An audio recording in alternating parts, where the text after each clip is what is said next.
Ladies and gentlemen, good day and welcome to the Ganesh Housing Limited Q2 FY26 earnings conference call. As a reminder, all participant lines will be in the listen-only mode, and there will be an opportunity for you to ask questions after the presentation concludes. Should you need assistance during this conference call, please signal an operator by pressing star, then zero on your touchtone phone. I now hand the conference over to Mr. Rajat Gupta from Go India Advisors. Thank you, and over to you, sir. Yeah, thank you, Huda. Good afternoon, everyone, and welcome to Ganesh Housing Limited earnings call to discuss the Q2 FY26 results. We have on the call with us today Mr. Rajendra Shah, Chief Financial Officer, Mr. Neeraj Kalavatia, Vice President Finance, and Mr. B. Ravi, Corporate and Financial Advisor. We must remind you that the discussion on today's call may include certain forward-looking statements and must be therefore viewed in conjunction with the risk that the company faces. I now request Mr. B. Ravi to take us through the company's business outlook and financial highlights, subsequent to which we'll open the floor for Q&A. Thank you, and over to you, sir. Thank you, Rajat. Good morning, rather good noon, everyone, and a warm welcome to all of you to this Q2 FY26 earnings call. Thank you for taking time out to join us and for your continued interest in Ganesh Housing Limited. Q2 FY26 has shown a beginning of a renewed momentum, both for the company and for the broader Ahmedabad real estate market. After a relatively measured start to the financial year, we have seen an improvement in demand and improved buyer confidence from August 25 onwards. This inflection aligns well with what we have guided in our last call, that sentiment and sales velocity would improve meaningfully in the second half of the calendar year. And this can be also seen from the Q-on-Q, that is Q1 to Q2, improved numbers. Before I start the discussion of the earnings call today, I would like to take time to share a couple of important corporate updates. First, our company has formally transitioned from Ganesh Housing Corporation Limited to Ganesh Housing Limited, reflecting a refreshed identity and our continued legacy of trust, transparency, and excellence. The new name aligns with our simplified brand architecture and forward-looking vision as we scale new growth opportunities. The second is that the board has approved a scheme of amalgamation of a wholly owned subsidiary, GATIL, with Ganesh Housing Limited. The amalgamation will simplify the corporate structure by eliminating a wholly owned subsidiary and consolidating its business, assets, and liabilities directly into the holding company, resulting in streamlined governance, enhanced transparency, and a unified management structure, all enabling more effective strategic control.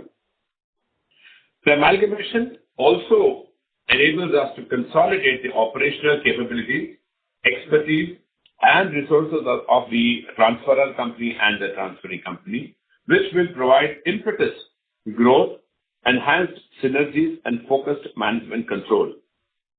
The consolidation of assets, capital, resources, and elimination of intercompany transactions will strengthen the balance sheet and capital base of the transferring company. The merged entity will have improved financial flexibility, enhanced borrowing capabilities, and better leveraging of assets. Along with that, very importantly, it will also eliminate the holding company discount in valuations which is normally there, thereby providing an opportunity for long-term capital appreciation of assets.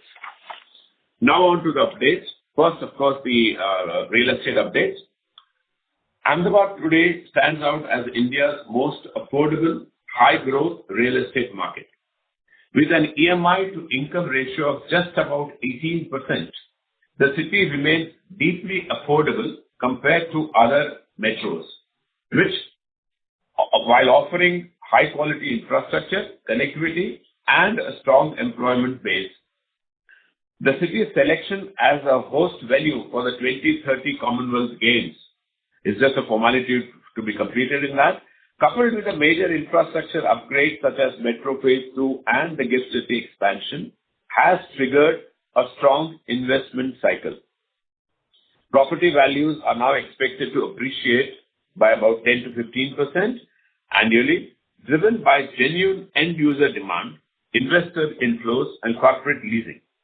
Importantly, Ahmedabad has recently been ranked as India's cleanest large city under the Swachh Sarvekshan 2024-25 initiative. This recognition is more than symbolic, as it reflects the city's significant strides in urban governance, sanitation, infrastructure, and quality of life. For real estate, this translates into higher livability scores, stronger migration inflows, and greater investor confidence, especially among professionals and families seeking long-term residence or second home opportunities. Additionally, Ahmedabad now accounts for nearly 42% of Gujarat's total real estate investments and continues to rank among India's fastest growing and most livable urban centers. Coming to individual project updates and operational highlights, Malabar Retreat, which is a premium residential project, as you know, continues to move steadily towards completion. Construction is ahead of schedule and has well crossed the halfway mark. We are now seeing renewed traction in this and have seen almost 35 to 40% of the bookings either done or under active consideration. We expect stronger conversion through H2 as the structure gets more completed, the visibility increases, and the buyer confidence rises.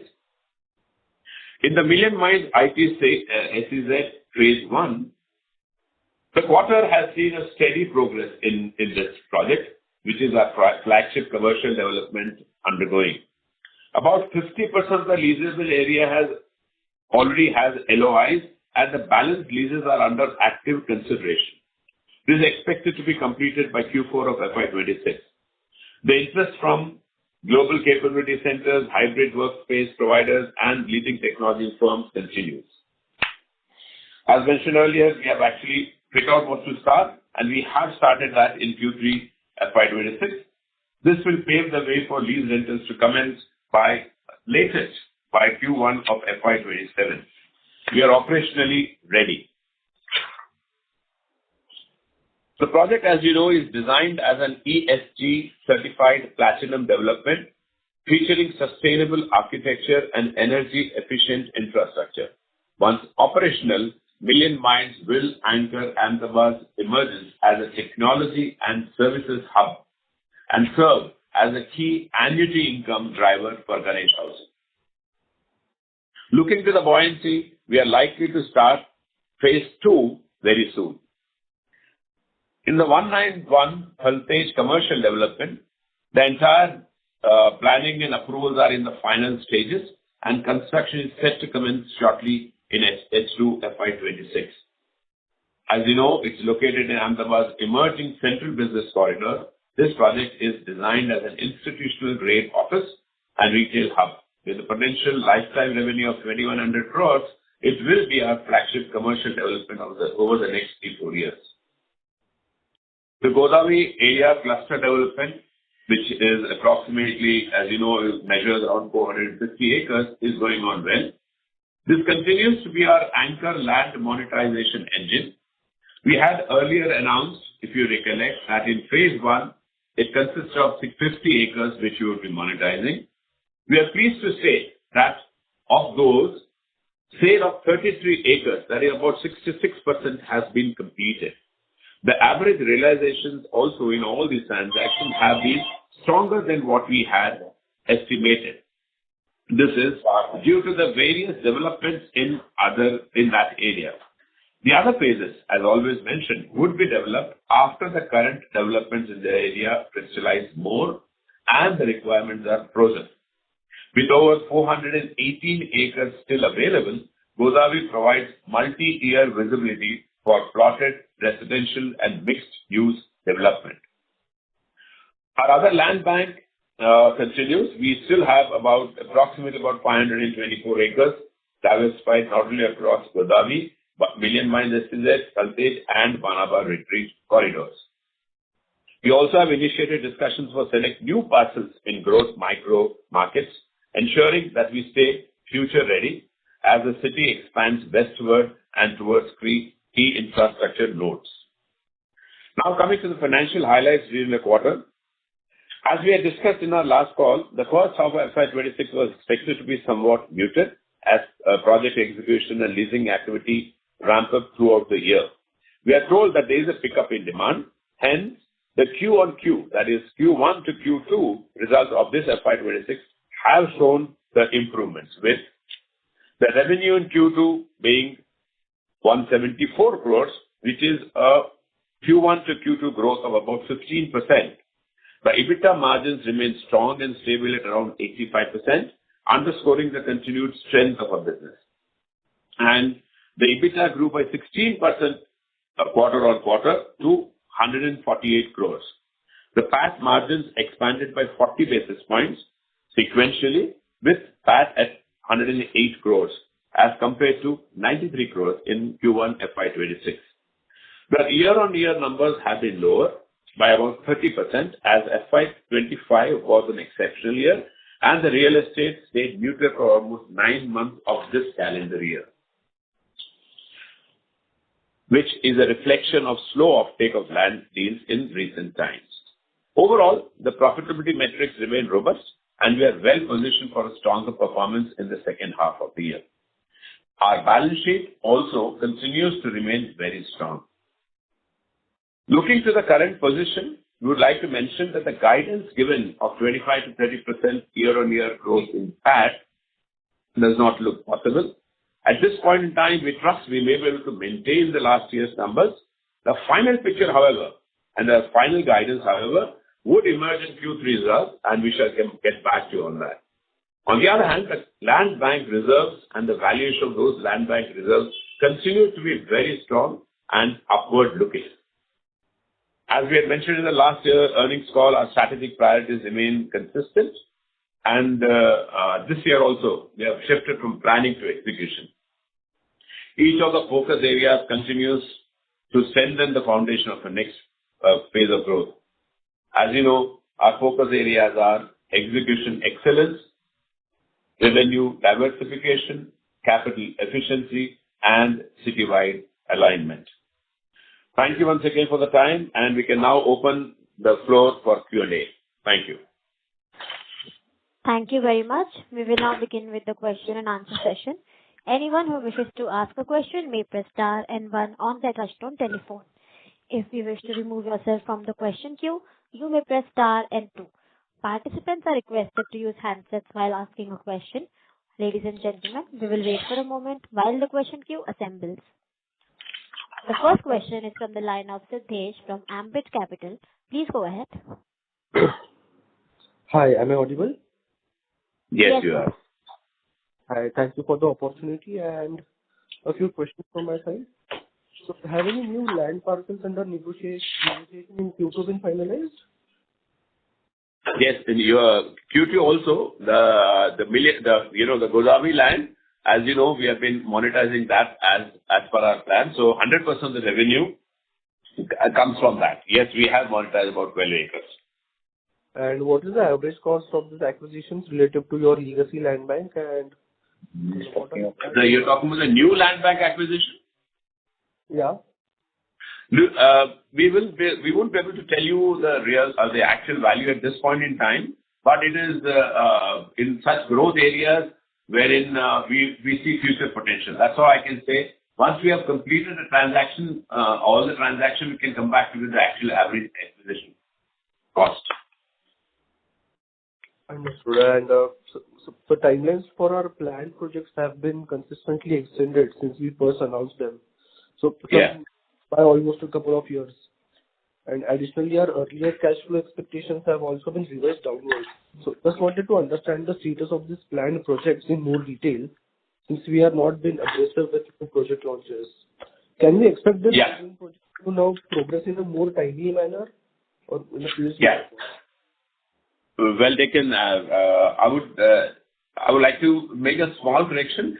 Not all the extended, all the planned projects have been extended. Actually, of the planned projects, 2 of them, whether it is Retreat or with these SEZ, have been on stream and actually before Then we also completed beforehand. And also the Godavari, what we have talked about, phase 1, 50 acres, that's been absolutely on stream, and we have been monetizing that, and that's 33 acres already been done, as I told. So even those, that has been exactly on time. The only thing which has really been extended, I can say, is the 191 Saltesh commercial project, wherein I think it's also the good because the kind of the traction which is now being seen in the commercial space has really risen in the last 6-8 months. The plan approvals and those things have taken slightly longer than envisaged, but as we speak, almost all of that is quite under control. So yes, that has been a delay of about 6 months in terms of execution, but now we are more confident about that. The other one which we had announced was phase 2 of SEZ, that is Million Mines.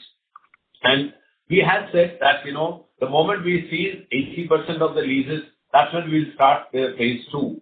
And we had actually completed this project well ahead of schedule. And therefore, if you talk from that timeline, the phase 2, which I just said, will commence from maybe in the next couple of months, or at least in the Q4 of FY26.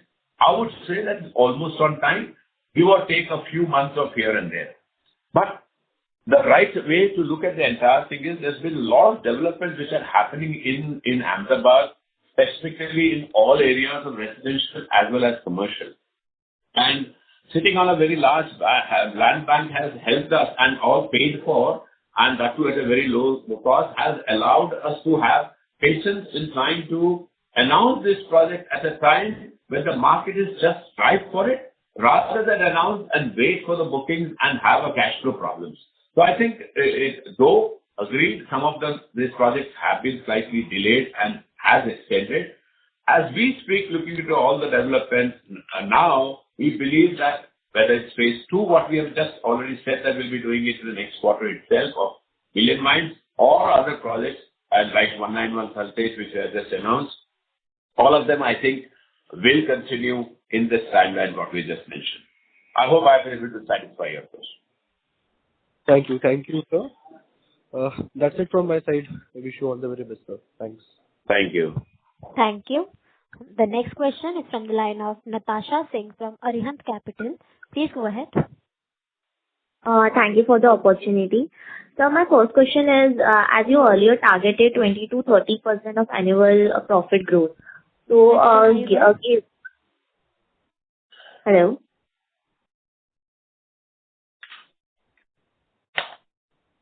Hello? Is I'm audible? Can you take next As one? there is no response, I will take the next question. Before taking the next question, I request you to press star and 1 to ask a question. The next question is from the line of Shyam Garg from Neoman. Please go ahead. Hello. Thank you for the opportunity. My first question is with respect to you have remained debt-free for over the last 3 years. How are you thinking about the capital allocation for upcoming launches like 191 Saltesh and Godavari Township while maintaining this position? Sorry to interrupt, Shyam. We missed your first part. You'll have to start the question all over again. Sure. No problem. So you have remained debt-free for over the last 3 years. How are you thinking about the capital allocation for upcoming launches like 191 Saltesh and Godavari Township while maintaining this position? I think we continue to have a strong cash flow position, and therefore, even for the construction of these things, at this point in time, we would have enough cash to do that on our own without any debt. So we do believe that the debt-free position would continue even after commencement of 191 Saltesh. As you know, 191 Saltesh is actually a sale project. So just like the Malabar Retreat, which is again a sale project, as we launch and we start gathering money on a continuous basis as per the progress of the project, that, because the land is already invested in, will automatically take care of the major part of the construction. So we don't feel that even after these 2 projects, we will need to take any debt. Okay. Okay. All right. And my second question is with respect to that the presentation has highlighted that 418 acres, we have 418 acres at Godavari as the anchor land monetization engine. Could you outline the phasing plan and expected launch milestones through FY26-27, and how are you evaluating price strategy for the plotted development phase, given the recent land prices are appreciated to 30,000 rupees per square meter? Yeah, I will actually like to mention that we are pleased that it's not just 30,000. The wait always in land always pays, waiting always pays. So today, that's what we had projected as 30,000 is around 35,000, almost 20% higher than what we had told you earlier. Okay. Therefore, and this land in that side, in that area is only appreciating because of extremely good developments in that area. So as far as the first phase is concerned, I think it was 50 acres of which we have already completed 33. The balance 17 should be done in these quarters itself. For the FY26-27, we will actually weigh at the end of this current year as to what are the new developments which are frozen around there. Because in terms of the whether it is the games side or other infrastructure, a lot of things are happening in that area, and therefore the next phase of it, in what manner would it be, whether it will continue to be plotted development or any other developments, will be more clear in the next 6 months.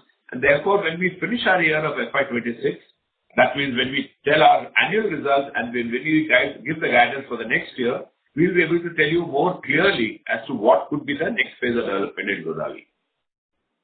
Okay. And so what will be the pricing strategy for plotted development phase? Revenue strategy would be both. It will be the plotted development as well as other schemes, whether it could be commercial if needed or definitely residential for sure in that area.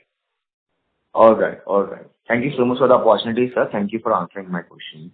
Thank you, Shyam. Thank you. The next question is from the line of Natasha Singh from Arihant Capital. Please go ahead. Is I'm audible? Yes, you are. Yes, ma'am. Okay. Thank you so much for the opportunity, sir. So my first question is, as you earlier targeted 20 to 30% annual profit growth, so the given current execution pace and upcoming, do you maintain the outlook for the FY26-27? I have just said for definitely for FY26, this growth of 20-30% does not look possible. I think we may be able to give a clearer picture after Q2, but I think we'll maintain the profit of the last year, which was a very astronomical year, as you know, having almost 600 crores of profits. I think we may be able to maintain that. But in terms of the future one, and it is too early. Frankly, I think FY27 or 28, I don't think we need to really be concerned about it at this point in time because things have changed, are changing, and will continue to better as we see from here. But FY26 for sure, I've already stated in my earnings call. Okay, sir. So my next question is, could you please elaborate about the wholly owned subsidiary, what balance sheet and operational synergies are expected post-merger? Yeah, see, normally always when we have a subsidiary having a land bank and development in that, the funds required can always be interchangeable. More often than not, when such kind of a wall gets removed between a holding company and subsidiary, then it becomes a seamless kind of an operation. It becomes one entity and therefore a lot of benefits which come up from whether it is a passing of plans or the people who are attending to it, and of course from the balance sheet strength of it. When two different companies are there, the cross block and everything changes, and therefore the capabilities of trying to develop more and more land in the development in these areas changes when it becomes one entity. And also, of course, the total financial stability and the capability of borrowing and all that changes. And more importantly, as I mentioned, there's always a holding company discount when we talk about it because they're two different entities. When we merge them into one, it automatically becomes one entity. Today also, of course, all the profits are all consolidated. We are not listed entity other than Ganesh Housing, as you know. But the walls when broken, they become one, even the way people look at it changes, and that's how I think the synergies flow in. Okay, great. Thank you so much for answering the question, sir. Thank you so much. Thank you. Thank you. A reminder to all participants, you may press star and one to ask a question. The next question is from the line of Arvind Mahadevan, who is an individual investor. Please go ahead. Good afternoon, gentlemen. Thank you for the opportunity. Am I audible? Yes, you are Yes. audible, Arvind. Good afternoon. Very good afternoon, sir. So, now I have 3 to 4 questions. Question number 1 being, how has the month of October been with regards to Q3? Can you give some insights upon that? I could get the question. October month. Okay. October month, how has October month turned out to be? Yeah, okay. Yeah, go ahead. Yes. Apart from that, I also would like to know we already hold around 500 acres of land, and how much more are we planning to add with regards to the land acquisition? In terms of percentage would be fine. Question number 3 being, with Commonwealth Games in the picture, are we planning towards any contribution towards the infrastructure development with regards to the Commonwealth Games in particular? So these are my questions. If you can, Sure. Yeah. I'll take that in that order only. Sure. October month was a month of festivities, and therefore, as far as the Malabar retreat residential project, that's where we can always see visible stuff, because the other commercial development has been going on well, and we have seen a lot of traction even in that in terms of the leasing, the Million Minds one. But it was very visible in Malabar retreat because the moment the vacation got over, the Diwali festivals are over, and that is a new year for Gujarat also, we saw a lot of bookings, a lot of inquiries during the festive season, and almost immediately after that, what we call as Tej and Pancham here, the 5th day, we saw about 5 or 6 bookings all happen together. So yes, October month in terms of the retreat has been very good. And generally, in terms of the pricing, as I mentioned, we expected from August, and definitely from October onward, we see that things have been slightly on the upside. The second question is, yes, we hold about 524 acres at this point in time, and we are also in the process of acquiring more land from all this, land advances we are given, and therefore there should be a definite addition to this.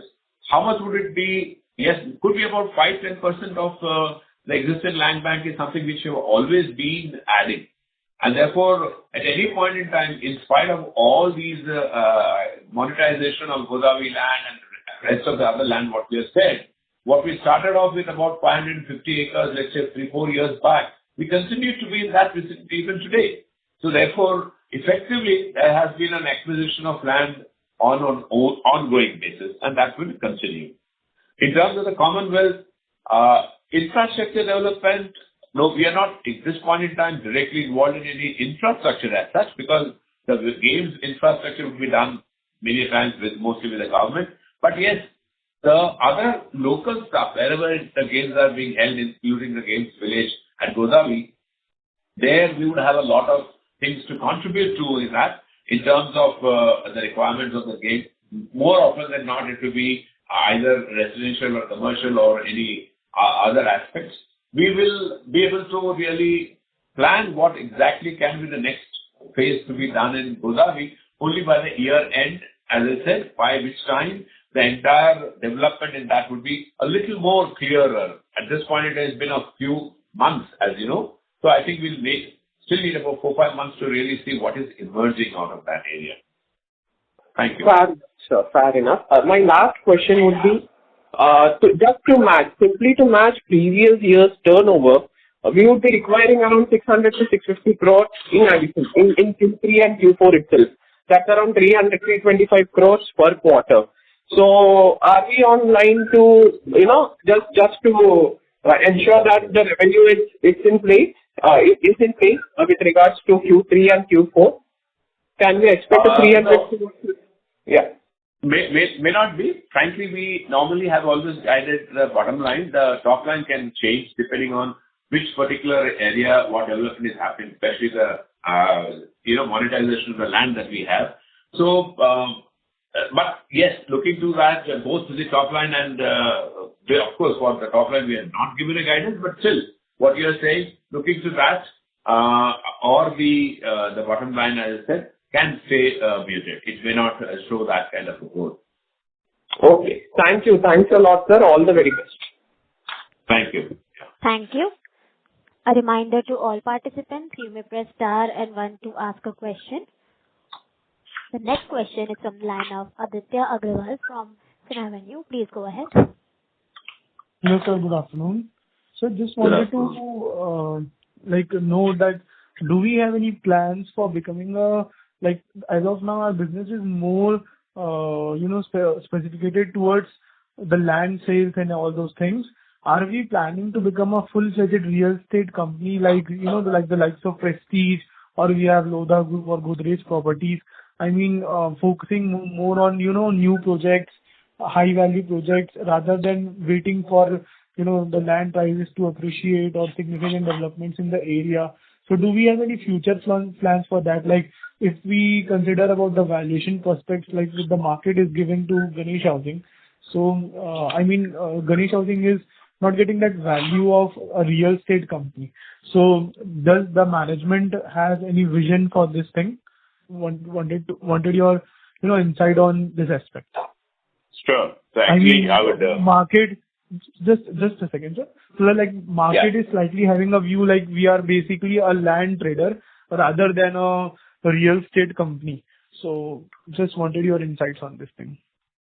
I would seek you, definitely I'll give a very detailed and complete answer on that. And at the end of it, I would seek you people also to be able to appreciate exactly what we are doing and change this perception in the market if we can with the investors. Let me tell you, we are a real estate company with various verticals, as we have always mentioned, and we have in our earlier presentations we have seen, and we are progressing towards that, is that we have said that we are developing various projects. For example, we are developing the SEZ 64 acres. Phase 1 is of commercial is complete. Phase 2 is getting announced, and 5 such phases are already earmarked for the next 5 to 7 years. And all real estate development commercial. In the same 64 acres land, we also are having 5 to 6 phases of residential development. The residential development in that place was to start later this year, but looking to the completion and looking to the demand, we are going to start probably the residential in the next financial year, which is also having 5 to 6 phases. And that's going to be a complete development, this plus the commercials in the same million mine 64 acres. Apart from that, in the same area, we also are looking at 2 different projects which are both, whether it's a mall and a hotel. Both these are also there, and all these plans we have actually announced, and we are implementing that in phases, one after the other. On the other hand, we had not announced the project of 191 actually earlier, but we saw a lot of traction in the commercial side. So we planned up in the main place, the main SG highway what we have, where our offices are. We planned that 191, and the way the planning has gone away and the kind of developments we are looking at it is going to be announced, as I said, will be start in the next quarter itself. And that will have another 21,000 crores, 2,100 crores of only commercial developmental projects. The Godavari one is also a development project, and this 50 acres we have said is going to be more of a plotted development or a land development, and that's a development also. So all these are real estate project developments only. What you see as land is the other vertical of ours. So whenever the development of this is not good to go ahead with, whether it is the market or whether pricing, we continue to make cash flows from monetizing a large opportunity that we have in terms of the land bank, which most other developers may or may not be having. I don't want to take names to or even talk about their strategy, but our strategy has been to, one, continue to monetize on the land bank where we do not see any future developments, and make money in that and become debt-free and continue to do projects in such a manner that we don't take any other debt. That has been the mainstay. That's what the bank has been able to help us for. And the other side, continue to do all sorts of developmental projects, which I just mentioned, all of them. So therefore, it's a very balanced way of going in. So I would want to make a small correction. We are a real estate development project and not that we are going to be. Thank you. Thank you so much, sir. And also just wanted your insight on this aspect, like for the past 4 years, our growth was solid. So why such tepid momentum in this year, despite, good guidance and overall good show by other real estate players of the country? So why we face such challenges in this whole financial year? Yeah. See, we are not there in the other parts of the country, and therefore, even I've seen that there has been certain developments in the other parts of the country. We are in Ahmedabad only, as you know, and we don't have any other positioning even in Gujarat other than Ahmedabad. And the market of Ahmedabad was quite, even, in the earlier years, the 4 years, where the other cities were not growing as well, Ahmedabad really grew very well. So, and we reap the benefits of that. Now, while the other cities might have picked up, there is a small 1 year or 9 months slowdown in this. I think when we see the upsides, we also should be tolerating the downsides for a temporary period. That's all is happening. So therefore, we cannot be one-on-one compared with the rest of the people in the other countries because we are not present there. But in Gujarat, in Ahmedabad, if you see, amongst all the people who have been working here, we still have been performing well, I would say. Otherwise, a Q-on-Q growth and this kind of traction would not have happened. Yes, sir. Sir, any particular guidance, top line or bottom line for next 2-3 years down the line, like a solid one which can be enforced from the management side? Yes, we will give that, but we will give the guidance after we finish the FY26 because year-on-year guidance is always better, and by which time we do see that even the situation here will be a changed one, and therefore it will be better to give that kind of a guidance in FY26 end, when we probably April end or so when we come onto the call. Okay, sir. Thank you so much. Thank you, Aditya. Thank you. A reminder to all participants, you may press star and 1 to ask a question. The next question is from the line of Deepesh Sancheti from Mania Finance. Please go ahead. Hi, am I audible? Yes, you are. Yes. Okay. Now, just wanted to ask this question about the company being renamed from Ganesh Housing Corporation to Ganesh Housing Limited. How does this change how does it change tie into your broader brand and organization simplification strategy? No, actually the name, corporation is a misnomer, frankly. It was there, it was continuing all these while. But what we are is we are a real estate development. We are a limited company that we are listed one, and therefore the word itself, corporation, wasn't the right way. It was not fitting in well with the strategy as such. And therefore we felt that let us make it a broader one. It is not just related to being one side of the infrastructure or rather of the real estate development. So we just made it. I would say made the name more clearer by writing Ganesh Housing Limited rather than having that word corporation. It is an age-old one. We had this kind of names which were there earlier because of the kind of work which was being done in this company before, years back, 20 years back maybe, and it stayed. But we thought it's the right time now to get that off our name. That's it. Nothing more than that. Okay. So you guided around 72 crores of annual rental income from Million Minds Phase 1. What is the expected stabilized yield? How does it benchmark against the GIFT City commercial assets? And as lease income, starts flowing in FY26, FY27, what portion of the total EBITDA could the annuity contribute over the next 3 years? See, I'll take the second one. See, it's very difficult to say exactly, what is the percentage of EBITDA at that point in time, but I can always say that it's not going to be limited only with the 70 or 80 crores of rentals. because even phase 2 and others we have planned is going to be of a similar lease out area, leasing only, and not as a direct sale. But yes, if there is a direct sale, the things would have changed. The leasing rentals there can be a smaller portion of the total EBITDA if the second phases become only sale kind of a phase. But if it continues to be rental area, then the 7 phases that we are talking about together, today it is like 80 crores, let's say, or 72 crores. But going forward, that will keep increasing. Therefore, all phases put together, what we had earlier told, would be around 500 crores or more of lease income. And that, at that point in time, it becomes a significant portion of EBITDA. At this point in time, with just phase 1, it may not become a very significant portion, but still it will be, I can't give a percentage, but this will be a good portion of our total income. The yield base, I think it's all a market figure of the saleable value. But I see that at a rental of 72 or 80 crores, the yield is very significant, in double digits.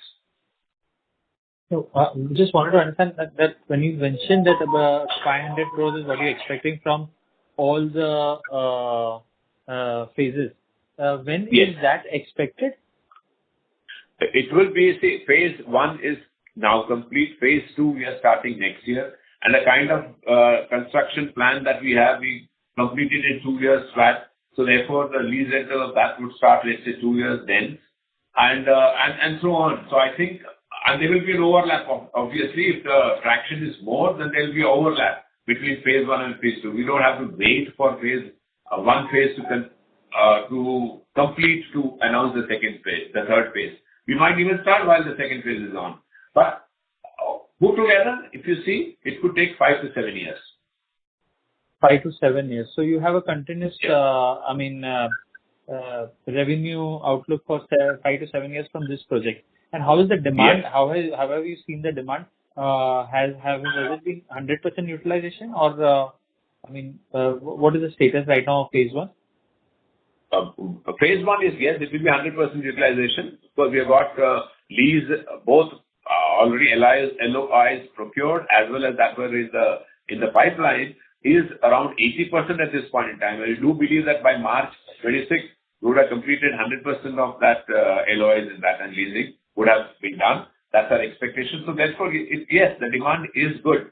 And frankly, even in this first phase, we had a lot of demand for people wanting to buy it out, but we wanted to lease it. And therefore, I do believe that the kind of developments that are happening in Ahmedabad, we will see a continued demand in this, even in the phase 2 and phase 3 going forward. Okay. You mentioned something about the debt that, to the previous question you had asked, that you told that, you'll be more interested in reducing the debt. What is the debt situation right now, and how do you see it going forward in FY26-27? The debt is zero at this point in time. And the question was that because of the construction and all that, would you need to take more debt? And I said that no, I think looking to the kind of developments which we have, we may not be needing to take any more debt, and will continue to be debt-free, even in FY26 or 27. So we are net debt-free. There are no term loans, there is no working capital loan from any limit from any bank? No. Great. Thank you so much, guys. Thank you. Thank you. Thank you. The next question is from the line of Henil Bagadia from Equicorp. Please go ahead. Thanks a lot for the opportunity, sir. I just hope I'm audible. Yeah, you are. So I just a few questions. Sir, what is the FAR on the Million Mines SEZ parcel, the 64-acre parcel? FAR, which is right now available, is 2.7. There are all chances that this may go up further. Exactly, sir. So I had a question there. So there were two regulations that were going to come. One is where they actually wanted to increase the FAR, and second is on the TDR part, where you could use TDR from other parcels over this particular, multi-real estate developers could use it. So, we have got the huge Godavari parcel from where we could probably take the FSI, convert to TDR and use it here. So is there any progress there, and have we factored this as a part of our planned project in the actual expected FAR? No. Right now our planning is only utilizing available FAR which is available, Any addition to this FAR will be again net addition to valuation what we have of all these projects and net addition to developable area. So yes, you are right in saying that there is a huge future potential and what is happening in Mumbai, the city planning is meaning city authorities are going to give fungible FSI for FARs which are going to be higher. So if that be the case, even the TDR from Godavari might not be required to be loaded over here. It will be straight away purchased from corporation or local authorities from here. Okay, sir.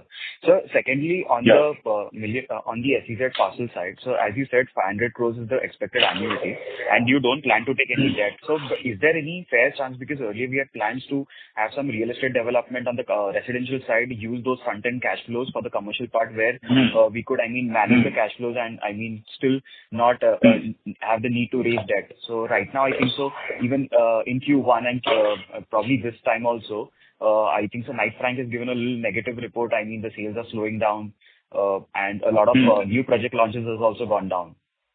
So if you could just give some clarity there, where how you actually, so on the phase 2 and the other phase side, how do we actually can proceed there? So, see, as far as in that particular area, Million Mines, we are looking at both commercial and residential. While the commercial has been taken up only on rental basis, the lease out basis, the residential will always be on an outright sale. So at this point in time, because Million Mines, Malabar Retreat is going on quite close by, and we do not see, and we don't think that we should be, announcing another residential project immediately. It is not in this financial year, but we have plans to have a residential there in that. And once the residential area comes up there, the project is announced and we start booking, we will have enough money for doing the construction in the same manner for phase 2 also. So looking to the present position and to the cash flow situation that we have, we do not believe that in the next couple of years we may be required to that kind of a debt which may be needed. And also, once we start that, by that time, even the commercial of 191 would have started. And there is an outright sale basis. So looking to the cash in, and mind you, all this land has been already paid for. So whatever we get towards the land is all an extra cash flow which is not needed in the project of construction. So the way the whole planning is that these cash flows of the land which will be realizing out of these projects of both outright sale projects, whether it's 191 or the residential there, will be adequate. The way we have already managed for phase 1 will be adequate to do phase 2 also. Now, it's a very dynamic world. So in the coming 1 year or 2 years, we believe that the traction is so good that we may have to go much faster. We will revisit this philosophy at that point in time of zero debt. Okay. Then is it fair to assume we probably spent about 287 crores for phase 1 development, and we are fetching about 72 crores, since the land is probably it's not a very big accounted cost. So is it going to be similar for the other phases? So we probably spend 1,1700 crores, and that could get us annuity of about 500-600 crores per annum across all the entire development on the SEZ part. In phase 1, we have done far more than what we had earlier envisaged, and therefore it is getting completed in this quarter, and therefore we'll come back with what we have done in phase 1 to make it even better than what we had told earlier, and therefore both the cost and the realization are showing a better picture than what we have done before. But I would not do that till the time the project is completed. Let's say maybe in the next quarter, we'll definitely come up with the total cost of phase 1. Which is not just for phase 1, we have also done a lot of developments which are required for phase 2 too. And also the kind of things which have added there is not just restricted to phase 1. And the quality of building which we have said is far better, because that's what was demanded from an external perspective also. So we come back with the exact costing of all these. The future costs and all will be driven by the kind of attraction, the kind of people who will be wanting to come in on commercial basis there, whether outright sale or mostly even lease rentals. So it's little too early to really say how whether each of those phases will have the same cost. Having said that, we do believe that the variation in cost between the different phases will not be very significant because, except for some inflation costs which may be related to that, because ultimately it will be the similar kind of buildings. So, in short, phase 1, when it is completed, what is only relevant to phase 1 and what kind of a building would we like to continue to do in phase 2 and 3 will determine the actual cost. So we'll have to wait for that, please. Okay, sir. So just last two questions. So the 72 crore rental that we are expected to own, so what is the average lease period, and what would be the per annum rental escalations? So it's usually every 2 or 3 years that we get, but on an annualized basis, what should we consider? Yeah, it is the same, but in some it can be annual also increases, and some it will be 3 years increases.